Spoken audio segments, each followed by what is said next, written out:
What's up, everybody? It's D'Angelo from Prophet K9 Services here, and today I'm going to talk to you guys about the first things that I teach my puppy or my dog when well, not dog, my puppy when I get him. The list goes, so I teach him how to learn, the enjoyment of learning, having fun learning, teaching them new things and stuff like that. Then I teach them boundaries and thresholds. No means no. Come when called. Teach you your name. And I'm from the country, so my dog basically will learn how to be off leash before it'll learn how to be on leash type thing. That's just something. That's just how I was raised type thing. We always had our dogs off leash. So Rome, let's go. Look at him, stuck in whatever he's stuck in. Let's go. Hugh. So first, we're going to talk about. First, I want to talk about the boundaries. We can talk about so the boundaries and thresholds inside the house. From brick. So the boundaries and thresholds inside the house. I want to talk about the. So the biggest ones are the cage. So the cage, the kitchen, the front door, all of those pretty much kind of have the same principle. So with the front door, so with the cage, we want to talk about how. Rome, let's go.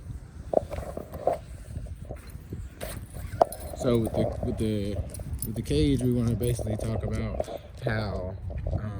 So with the cage, you put them inside the cage, and they're to stay in there, even if you have the door open. So you want to teach them that just because you open the door, that doesn't mean there's freedom. That just means simply the door is opening. The door has no value whatsoever. It just means it opens. You want to kind of get them to the point to where you should be able to tell them to get in their cage. The door can be wide open and they won't come out. It's kind of similar to like the place command, the implied stay and everything like that. That's where you're to be at. That's where you're to be at until told otherwise, type thing. It's not really used as a punishment tool for me per se, with the training and everything like that. And then the same thing with taking them in and out the door. You should be able to open the front door or whatever doorway you're taking them through.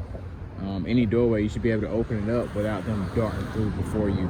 Just teach them to respect the doors, respect that's your space, and get them to understand that. Bro, let's go.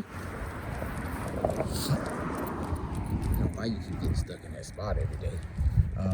But yeah, just teach them to respect the door.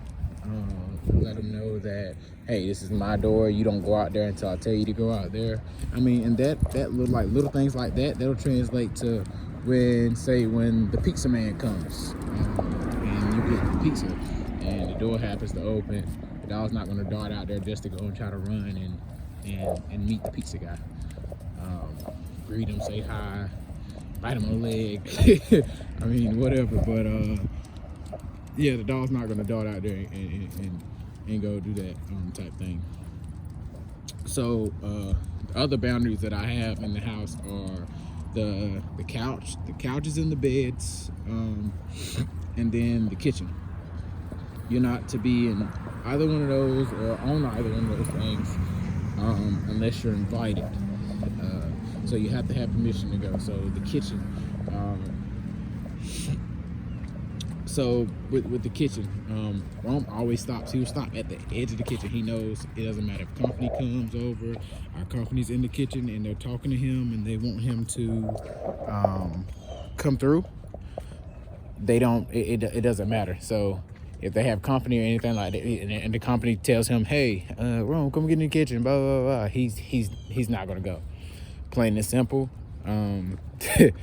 At this point, during the learning stages, yeah, you just move them out and stuff like that. But once they get to the point where they're older, they already know. They know they're not supposed to be in there type thing.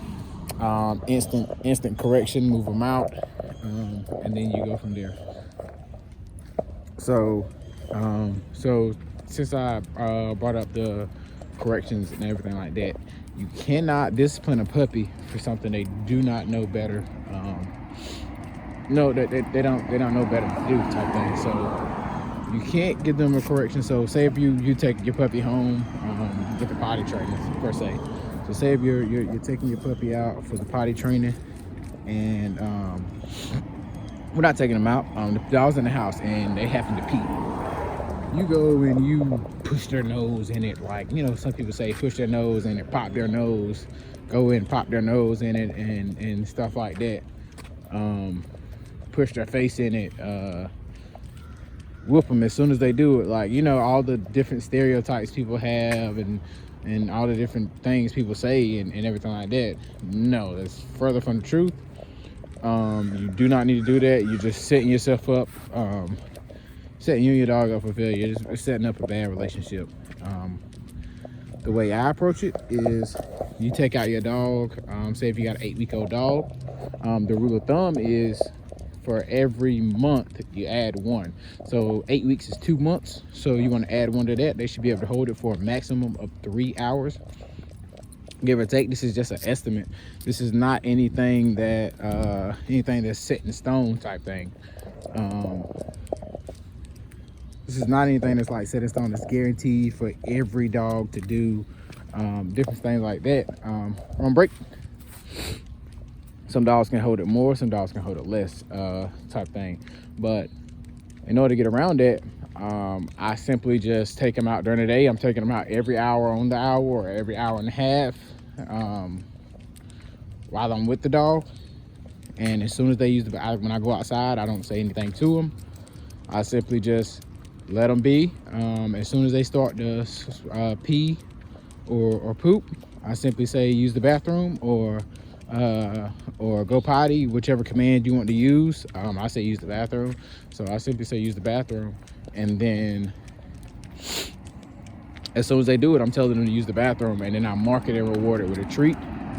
Give them praise, let them know exactly, letting them know exactly, because you want to catch it right in the moment. The timing is everything with it. And then I want to say within that first, as long as you continue to keep this up type thing, within that first, I would say with Rome. So with Rome, by that third day, he knew not to go in the bathroom in the house. As far as accidents wise, I can count maybe, I want to say he had maybe 6 accidents, like to this day type thing in the house. That method, that way, I mean, it truly works. The fastest dog I've ever seen basically get potty trained. But I mean, the method works. And then you want to continue this up until you kind of know. You want to continue this basically for about a month or so. Every time, the same spot, every single time. But yeah, you want to kind of continue this for about a month or so. And even when you think they kind of know, you want to continue this, and then you can slowly fade the treats and stuff away and all that type of stuff. But yeah, that's kind of how that's the approach I use with the potty training and stuff like that. And then after a couple months go by or something like that per se, or you know for a fact they know they're supposed to go outside, and you know it's not your fault per se. So it's not your fault. They didn't come tell you they had to go to the bathroom. They didn't do any of their behaviors that lets them know that they have to go potty. And you're not accountable or anything like that. They just simply decided to go in the house. Then you can start doing the corrections and stuff like that. And actually punishing them for that action. But not before, not right off gate, not right off back when you actually get the dog. This is setting yourself up for failure with your dog. So then, what is next? So I covered the boundaries. The thresholds, potty training. Teaching your puppy how to learn. So simply doing stuff like grabbing the leash and doing like sit, stay, like sit, luring them with food and stuff like that, to sit, the downs, different stuff like that, rewarding them, having fun, playing games with them while you're teaching them new things. All of this stuff, it'll build up a good relationship for the long run when you actually need to teach them different things and stuff like that. It'll create a positive image in their head that, okay, learning's good, this is fun. Me and my owner, this is where we bond at, type thing. It'll go a long ways. So now the no means no. So at this point we're at the no means no type thing. So it's very similar to the leave it command with people. So most people use the leave it command and stuff like that, but I simply just use no. So whether it's a dog being reactive to him, and he may be a little curious, maybe interested in stuff like that, I can simply tell him no, calm him back down, let's go, we're gonna do this. Same thing with, like, say if a squirrel is running across and he wants to go get that squirrel or he wants to go get that rabbit, but it's not the time for you to go get that, I can simply tell him no, and only instantly shuts it down. And the same thing with, like, a piece of food is on the ground or something like that, that he's sniffing out and he's may try to go over there and get, or something like that, I can say no and he'll leave that alone. The way I teach my no is the way most people teach their leave it, and it's just generalized. Like it's a generalized no, and then they'll begin to know that, okay, no goes to whatever he's talking about or whatever I'm going at that moment. Like no means no, and that's how they'll make that connection. And then the biggest commands, the biggest things that are on my list as far as teaching, is, well, no means no, and it come when called and the dog's name. So Rome Hill, so you want to charge that dog's name. So basically whenever you say the name and stuff, let's go. So basically, anytime you cross the street, you gotta always say the best thing for you to do is put your dog in the heel so you have complete control. Run break. You have complete control of your dog. Because you never know, like that car right there was passing by and it was flying type thing, or if your dog's out of control, it's flinging everywhere, everything like that. Accidents happen. So back to the come when called. So the come when called is the biggest thing on my list, because it's life or death type thing. Say if your dog gets off the leash while you're out somewhere and he decides to run off and chase something, having 100% recall is absolutely the biggest thing on my list, because that's saving your dog from life or death. It saves you from the different headaches and everything like that. So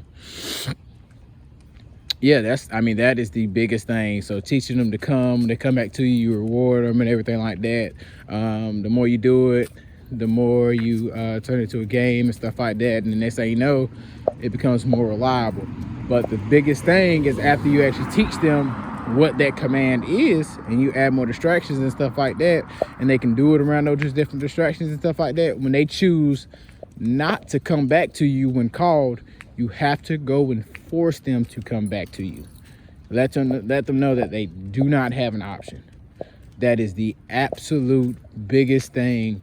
That is like the biggest pet peeve. If I call you, if I tell him to come and he does not come, he knows that repercussions are coming behind it. So that is the biggest thing. It's not all this crazy obedience, to sit down, to stay calm, the focus healing. None of I can care less about that. All that stuff is good, but the come when called, that is one of the biggest commands. And then as far as the name, teaching them their name, so simply calling their name. Looking at big head. So simply calling their name. Whenever you when you first get them and stuff, and as soon as they look at you or anything like that, you instantly mark that with a treat, mark that with a reward, mark that with praise. Always give it to like good. I always have good feelings around it. Good vibes. I mean, everything. It's always, their name is positive. Coming back to you is always positive. Them coming back to you is always, it's always a good thing, type thing. You never want, because sometimes you'll see that when a dog knows they're in trouble. Sometimes I actually run into a lot with my clients. Sometimes the dog knows they're in trouble, so instead of them coming back to you, you're still yelling at them and stuff like that, and instead of them coming back to you, they're actually they'll actually run away from you, tuck the tail, run away from you, avoid you, because they're scared of what's going to happen, type thing. But you have to let them know that coming back to you at all times is the best thing that they can do, type thing. So again, don't get it confused with allowing them to ignore you by you telling them come 4, 5, 6 times. It's not confused. If you tell them to come 4, 5, 6 times, you go to where they are and you physically make them come. You grab them by their collar, or you put hook a leash on them. You take that freedom away from them, and you simply go. That's completely different from them coming back to you and then you disciplining them. So don't get that confused. Yeah, I mean that, and so that basically covers everything. I went over the boundaries, thresholds. Yeah, I went over the boundaries, the thresholds. The no means no, the come when called, teaching your puppy how to learn. Yeah, I believe that is it. So if I forgot anything or anything like that, just let me know. Say it in the comment section below, or if you want me to cover anything in particular, you have anything specific that you want me to cover, you can leave it in the comment section below. But if you like this video, just like, comment, subscribe, and share it to anybody new. But make sure you want to try to do these things when you get your puppy. I mean, this is what I do, and it hasn't steered me wrong yet, type thing. But make sure you do these things. You set the foundation, the rules and boundaries, everything early.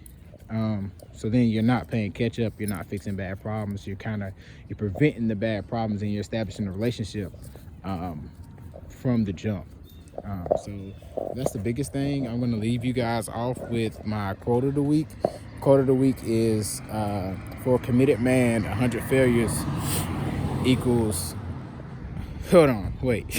Yeah, for a committed man, 100 failures equals 100 lessons learned. And that applies to anything in life. So don't look at anything as like a bad thing when you don't get something that you thought you were supposed to get, or something didn't go your way or something like that. Look back over the situation. I'm gonna break it. Look back over the situation and figure out what you can learn from it. Because if you can learn something, or you can take something from it, you can't just, and you can look at the situation without you feeling like, hey, I'm feeling pity for yourself and stuff like that. If you can take yourself out of the situation and look, let's see exactly what you can pull and what you can do differently out of that situation, you'll grow from it, and you'll just grow as a person. Overall, in general, and for all you people who are dog trainers or trying to train your dogs, you're going to make mistakes. The failures, it's about how you correct those. It's about how you fix those failures and how you go back about them and changing. Dog training is a trial and error type of thing. So the more you fail, the more you learn. Sometimes the best lessons learned are the ones that are experienced. So on that note, I'll talk to you guys soon. Let me know if I need to change anything. I'm new to this whole vlogging thing and everything like that. So let me know anything I need to change, and I'm fine with constructive criticism. So if it's something that I can change and I can improve on myself, let me know. Well, on that note, for a committed man, 100 failures equals 100 lessons learned. And I'm D'Angelo from Profit K9 Services, and I will talk to you guys soon.